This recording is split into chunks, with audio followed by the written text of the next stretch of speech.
రాజ్యాంగబద్ధ పదవిలో ఉన్నోళ్ళు కాస్త జాగ్రత్తలు తీసుకోవాలి. ఆ ఇప్పుడు స్పీకరు, డిప్యూటీ స్పీకరు, గవర్నర్ లాంటి వాళ్ళు రాజకీయ ఉపన్యాసాలు ఇస్తే తిట్టిపోసాం. ఒకప్పుడు తనకి వ్యతిరేకంగా ఉద్యమాలే చేశాం. గవర్నర్ రామ్లాల్ తీసుకున్న నిర్ణయం కరెక్ట్ అయి ఉంటే ఎన్టీ రామారావు గారిని గద్దెదించడం కరెక్టే కదా. మరి ఆయనకి వ్యతిరేకంగా పెద్ద ఎత్తున ఉద్యమం ఎందుకు చేశాం?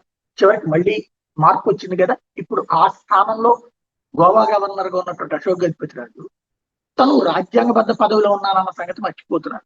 తాజాగా జగన్ హయాంలో ఎక్కడా లేనంత అవినీతి జరిగిపోయింది, రాష్ట్రానికి తీవ్ర నష్టం జరిగిపోయిందంటూ ఆయన మళ్ళీ ఇంకా తెలుగుదేశం పార్టీ నాయకుడిగానే మాట్లాడుతున్నారు. క్షత్రియ పరిషత్ భవనంలో ఆదివారం ఆయన క్షత్రియ పరిషత్ ఆధ్వర్యంలో సన్మానం నిర్వహిస్తే గజపతి రాజు మళ్ళీ ఇదే స్టేట్మెంట్ ఇచ్చుకొచ్చారు. విశాఖపట్నం 800 ఎకరాలు తీసుకున్నట్టు తన మీద వైసీపీ ఆరోపణ చేస్తుందని అవి నిజంగా అదే తెలిపారు. న్యాయస్థానాల్లో కేసులు కూడా వేశారని ఒక్క ఆధారం కూడా కోర్టుకు వైసీపీ అందించలేకపోయిందన్నారు.